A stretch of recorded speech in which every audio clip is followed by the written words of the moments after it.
Welcome to post-match chat. Today we're talking about today's game in the IPL. Another exciting fixture. Match 6 of the IPL is now done, and the Royal Challengers Bangalore have beaten the Sunrisers Hyderabad by 6 runs. It was the most extraordinary finish. Again, we've seen a low total defended. Glenn Maxwell, the player of the match. Incredible match. To talk about it all, I've got myself, obviously, Aatif and Nawaz, and my very special guest today, the new host of BBC Asian Networks, The Big Debate. It is the one and only Ankur Desai. Ankur, what a cracking game we just saw today. Again, be honest with me, halfway point, there was no chance. There was no chance the RCB were going to defend 149. Not at all. So I was working at the BBC today, as I do, as you just mentioned. And then I left thinking underwhelming score because players were just getting themselves out a little bit, and it's just a bit, oh, okay, this is typical RCB, here we go again. The big names haven't fired. Yep, Glenn Maxwell's been playing well last couple of games, so fair play to him. But, you know, AB, Kohli, they didn't give you that sort of, you know, blockbuster partnership we're always looking for. Got on the tube, got home, bro, and there was, what, I suppose, an element of the match where I thought, okay, cool, I'm not really going to even bother watching. 90-odd for 6 overs to go, maybe 40-odd they needed to win. They'll chase it down, no problem. Slippers, pipe on and everything. And then it just went crazy in the last few overs. And look, fair play for RCB, but Sunrisers, what were you doing? Absolute capitulation, bro.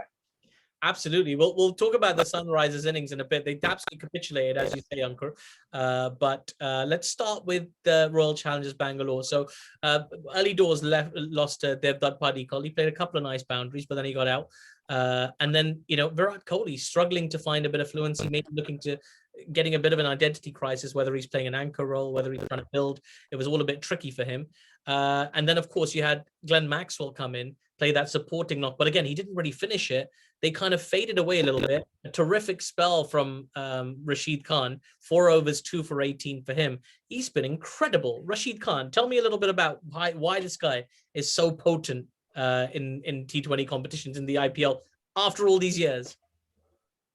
I guess I think the key thing about Rashid is if we saw him in the IPL a few months ago in the UAE, he was miserly, as he always is, but he wasn't taking as many wickets as he usually does. I think the wickets really did fail over in the stadiums in Dubai, Abu Dhabi, Sharjah. But here in the IPL, when he's on spinning wickets, he's miserly and he takes wickets. And that's why I think he's been so many people's tip to be up there when it comes to the leading wicket takers and the purple cap holder towards the end of the tournament. So from that perspective, I think, you know, Rashid is your gun bowler, your go-to. Bhuvneshwar Kumar been brilliant so far against England for India. A little bit expensive, actually. He was in the opening game, wasn't he? But again, when you have the likes of him to back up Rashid Khan, and they've got a decent supporting cast as well. I think Sunrisers look good in the bowling department. I think at the halfway stage, Warner would have been happy. Absolutely, man. Bhuvneshwar Kumar, 4 overs, 1 for 30. Jason Holder, 4 overs, 3 for 30, 3 wickets for him. And then Shabaz Nadeem, a little bit more expensive than the others, but still, he got 9 dot balls in, 4 overs, 1 for 36. And Natarajan coming in second change. This guy was opening the bowling for India against England recently. 4 overs, 1 for 32. Like, pretty impressive. Lots of dot balls in there as well. Difficult to score. You know, we've seen that on this pitch in Chennai. It's a little bit more difficult than the pitch in Mumbai to score runs, but that would have been massively below slow, par. isn't it? Yeah, and that would have been massively below par. I'm sure the Sunrisers would have fancied themselves, but it all sort of went wrong early doors. Siraj, I mean, this guy takes wickets early so often. He finished with 4 overs, 1 for 25. What is Mohammad Siraj doing right now that's making him this beast? 14 dot balls in his contingent today. That's more than half of his deliveries. What is going on with Siraj? You know what? The kid can execute, and also he doesn't let anything disturb him. If he gets smacked or he bowls a no ball, his reply is to bowl an even better slower ball or flummox the batsman somehow. And that's why he bowls so many dot balls, I think, because of his variations and touches over the last 6 to 12 months, whether it's in an Indian jersey or an RCB jersey. Everything has been turning up trumps for him. So the kid's been brilliant. Absolutely. Just one very quick word on Kohli. You mentioned the word fluency. You were spot on, man. I think fluency is the thing for him at the moment. Just can't seem to get his mojo, you know? Like, even against England, even though he was the player of the series, it just wasn't. There's something Kohli. I don't know what it is. Maybe it's Barber taking his new spot at the top of the one-day rankings. Who knows? Yeah, maybe. I don't know. I don't know where he would have been. I don't know how much he checks his social media, but yeah, it was it's a difficult little spell for Kohli. We know he's a class act, but he kind of had the platform today to go on. He didn't get his team too far, but he did get them a win, and he will get there. So anyway, after Vridham and Saha is dismissed by Siraj, David Warner and Manish Pandey put on a bit of a partnership. Now Pandey was struggling to go out more than a run a ball, but still he got, he was going reasonably well. The Sunrisers were at, what were they, 96 for one wicket after 13 overs. So they were looking very solid. What went wrong? Do you know what? Just average shot selection. I mean, they're all just sweep. I think they all, 3 wickets in the over, all pretty much going for sweeps and swipes and slogs. And it was like, hang on a minute, you need to nurdle the ball around. Why are you trying to hit the Hollywood shot over mid-wicket or cow corner? And it was just really bizarre because the ball just looped up into the air, and they're all such similar dismissals. You'd think that once 1 or 2 had played that shot, that the coaching staff or somebody would have in a word and say, look, guys, you don't need to be playing these sort of shots. So complete brain farts, all of them.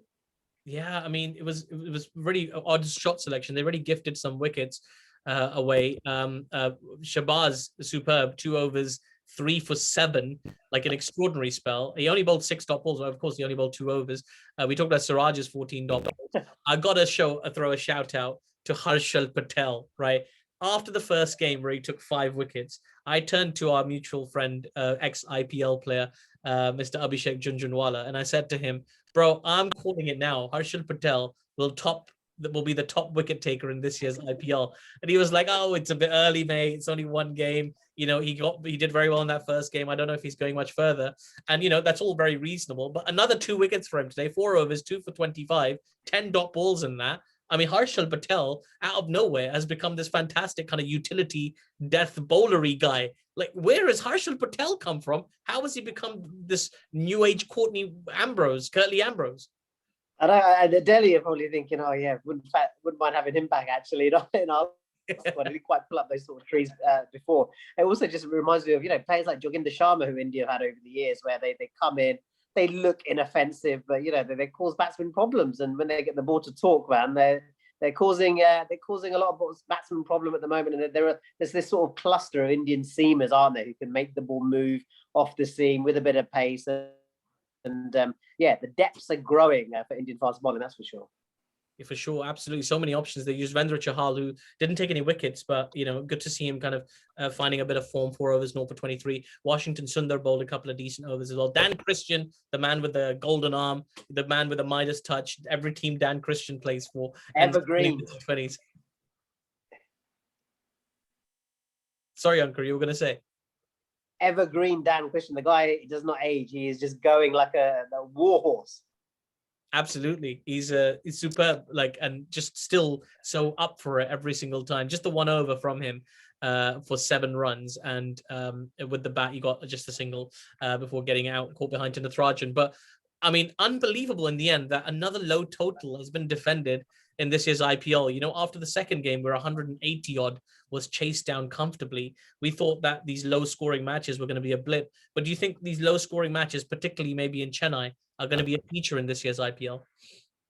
Yeah, and I think that's it. I think that the wickets in the UAE all were very similar. The grounds were very similar. But here, Chennai and Mumbai look like chalk and cheese. I mean, we almost saw 200 get chased down, didn't we, by balls against the Punjabis. I'm just going to call the Punjabis because they changed their name now, so they might change their name next week as well. Who knows? But that was the interesting thing. I think it's going to depend on where they're playing. And for a team like Sunrise, just a quick word on them. I think they need to figure out their combinations, man, because look, you've got Kane Williamson not playing. Johnny Bairstow usually opens in white ball cricket. Had that great partnership with David Warner a couple of years ago. Did you move him back up? Jason Roy, arguably one of the best white ball cricketers in the world, at the top of the order, can't get into the team.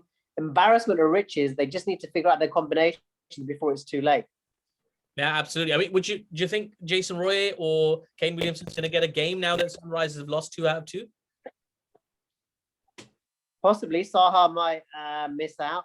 They might look for either Bairstow to move up or bring Roy in himself. I mean, Williamson, how does he not get into that team? They've got to look at that, but then Holder gives you that balance in the middle order, and Rashid is your gun player. So I don't know how you made the decision. Oh, and Warner happens to be your captain.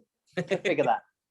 I reckon they could shift that around. Is Warner really the most likely party to make way, which seems unfortunate. Really, he goes the top scorer today for the Sunrisers, 54 from 37 for him.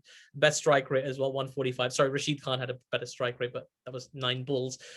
Yeah, it's tough times for the Sunrisers. RCB on the other hand, Royal Challengers Bangalore, Virat Kohli. You talk about him losing his #1 spot in the one-day international ICC rankings. His team is #1 in the Indian Premier League right now. Can they take this further? Do you think this is their year, Ankur? Man, we say it every year. It's the question we always ask. Look, he'll trade that #1 position, I reckon, for his first IPL title. And maybe Maxwell's the key, because Maxwell in his post-match interview was quite clear. He said he's played for, this is his 4th franchise, I think. And he feels like he's got a clearly defined role. Whereas he can come in at 4, he doesn't have the pressure to start scoring in the middle and latter overs. And he knows he's got AB to come behind him as well. So he can play himself in a little bit. And therefore then freedom. And I think this could be Glenn Maxwell's best year potentially. He said it's the role that suits him for Australia, where he is brilliant in that middle, up at the top order. So maybe he's going to be the key to unlock RCB this year, because their bowling was really good in the UAE. And if Maxwell, AB and Kohli fire, they've got a very threatening team. They most certainly do. Ankur, Desai, thank you so much for joining me today, man. And everybody watching, I hope you enjoyed these little rundowns we do of the IPL 2021. If you do, please remember to subscribe to the channel. We also post match chats of Pakistan international matches with South Africa at the moment. It was a very thrilling game between them as well today. The post match chat of that is already up on YouTube, so check that out. But do subscribe. Drop us a comment. Do you think RCB are going to go all the way? Is this finally the year? Tell us what you think. Or if you think we're getting ahead of ourselves, tell us that as well. But yeah, please do remember to share, like, subscribe, all that kind of stuff. My thanks again to Ankur Desai. You got to listen to this man. BBC Asian Network, Monday to Friday, The Big Debate. It's the show, the best show on the channel. You got to watch it. My name's Aatif Nawaz. Thank you so much for watching. Post-match chat is done.